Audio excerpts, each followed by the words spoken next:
राहुळ घाटात तंबाखूने भरलेल्या ट्रकचे अग्निकांड, लाखोंचा ऐवज खाक. मुंबई आग्रा महामार्गावर पहाटे थरार. चांदवड मुंबई आग्रा महामार्गावर वाहनांना आगी लागण्याचे सत्र सुरूच असून गुरुवारी दिनांक 20 रोजी पहाटेच्या सुमारास चांदवड तालुक्यातील राहुळ घाटात तंबाखूची पाने वाहून येणाऱ्या एका अवजड ट्रकला अचानक आग लागल्याची घटना घडली। या भीषण आगीत ट्रक आणि त्यातील लाखो रुपयांचा माल जळून खाक झाला। आगीचे स्वरूप इतके भीषण होते की तब्बल 5 ते 6 तासांच्या अथक प्रयत्नानंतर ही आग आटोक्यात आली। सुदैवाने यात कोणतीही जीवितहानी झाली नाही, मात्र आर्थिक नुकसान मोठे झाले आहे। मिळालेल्या माहितीनुसार राजस्थान पासिंगचा ट्रक क्रमांक RJ11DB 3201 मालेगावकडून नाशिकच्या दिशेने तंबाखूची पाने घेऊन जात होता।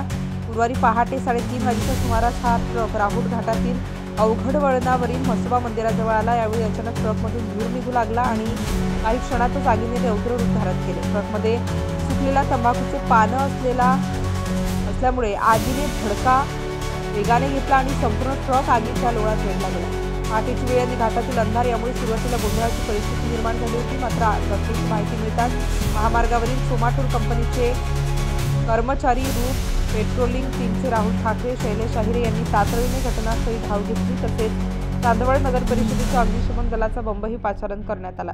आगीची तीव्रता पाहून एक बंब पुरेसा पडणार नाही हे लक्षात येताच अधिकचे पाण्याचे टँकर्स मागवण्यात आले। अग्निशमन दलाच्या जवानांनी जीवाची बाजी लावून पाण्याचा मारा सुरू केला, मात्र तंबाखूच्या पानांनी पेट घेतल्याने आग धुमसतच होती। अखेर सकाळ उजाडल्यानंतर सुमारे 5 ते 6 तासांच्या शर्थीच्या प्रयत्नानंतर आग पूर्णपणे विझवण्यात यश आले। सुदैवाने चालकाचा जीव वाचला। मुंबई आग्रा महामार्गावर वाहनांची मोठी वर्दळ असते, जर त्या ट्रकमुळे वाहतूक कोंडी होण्याची दाट शक्यता होती, मात्र चांदवडचे पोलीस निरीक्षक कैलास वाघ व त्यांच्या पथकाने घटनास्थळी दाखल होत वाहतूक एकतर्फी पद्धतीने सुरू ठेवली। पोलिसांच्या तत्परतेमुळे महामार्गावरील वाहतूक विस्कळीत झाली होती। या घटनेत ट्रकचा सांगाडा झाला आहे। ट्रकने पेट घेतल्याचे लक्षात येताच चालकाने प्रसंगावधान राखत गाडी थांबवून खाली उडी मारली, त्यामुळे सुदैवाने या मोठ्या अपघातात कोणतीही जीवितहानी झाली नाही। मात्र आगीचे तांडव इतके भयानक होते की बघता बघता डोळ्यात देखत लाखोंचा माल जळून खाक झाला। स्टार न्यूजसाठी जाकीर शेख, नाशिक।